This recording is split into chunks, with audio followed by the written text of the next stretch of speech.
Hey guys, Drummond and Stuff 93 here with a video on an Acer that I got as a parts machine for.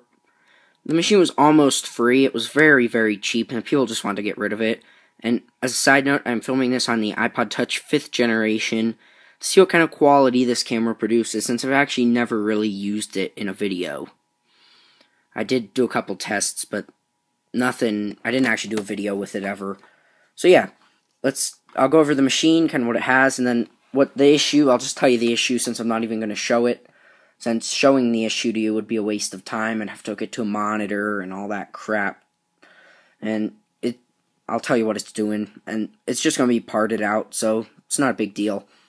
So, alright, the machine is it's a low-end Acer, plastic top, plastic everything, actually. But yeah, on the top it's got one of these blue glossy, like a dark blue. It looks kind of nice, actually. But it's glossy, and it's got fingerprints and scratches and stuff. And on top it says Acer, and then Signal Up, whatever that means. That even shows, I can't even. Let's focus. But yeah. Signal Up, I'm not quite sure what that's referring to. It's probably some Acer crap. Yeah, there you can see it. Alright. Doesn't matter. Alright, so ports. By the way, this is a pretty darn thick laptop, as you can see. But yeah, ports we've got, let's get up close, VGA, Ethernet, a modem, 2 USB 2, some different audio things, and express card. Let's rotate it to the front. Different power LED and some other LED for something. I'm assuming hard drive activity. A latch, of course. And then under the latch is the memory card, reader, and a volume knob. You can see that just adjusts the volume on the laptop. And those are actually more common in Vista Air machines with this, which this is. It's a more Vista Air machine. But yep, we've got a DVD-RW drive, another USB, a power jack, and Kensington lock. On the back, just the hinge. Then all the way at the right is the vent. And yep, then we're back to the left. Alright. So the inside, you can see this is an Acer Aspire. This is a 4530 laptop. And yep, you can just tell it's cheap. When you're using, like, even the trackpad is cheap. These just do not feel good to press. It's just cheap plastic, and even the power button, it won't power on because it's all out of battery. Like, it moves right and left, which isn't necessarily a good sign of quality when it, like, wiggles.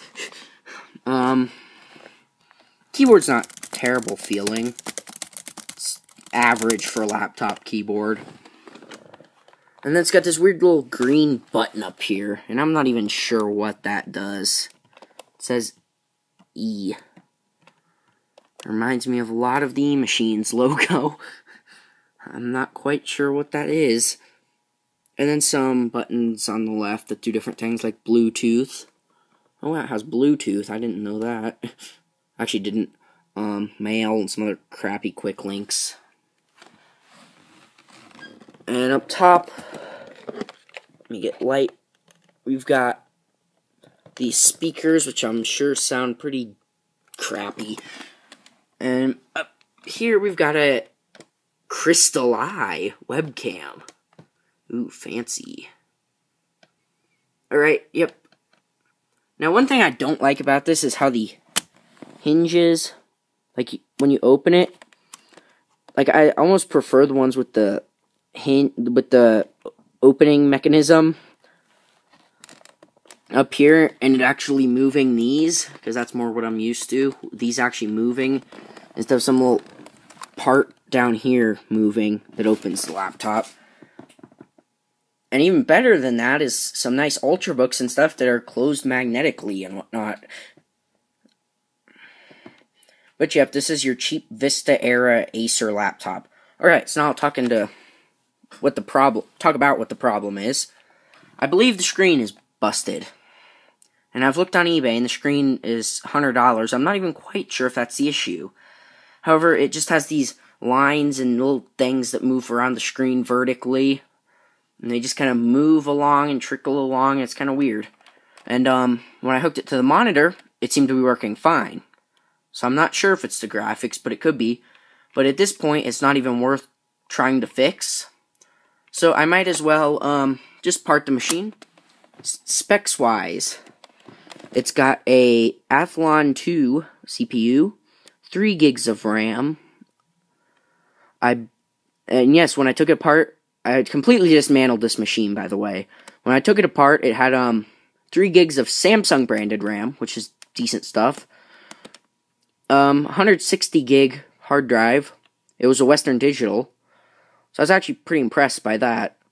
And then an Athlon 2 CPU I saw. So yeah, it's not an amazing machine, and that's about it for this video. I just wanted to show you this parts machine that I'll be parting out, and I may be keeping like the hard drive and some other stuff just to put in my parts collection. I might sell some stuff that I don't need out of it. I don't think I'll be needing any laptop RAM, so I can sell that. And yeah, it's just another machine to show you guys, so thanks for watching the video, and tell me what you think about the iPod Touch 5th Gen quality. I'm sure it's not amazing, but if it does decent, then just note that this is a good travel device if you're traveling and need a basic camera for filming and crap. Alright, so thanks again, guys. Thanks for watching, and bye.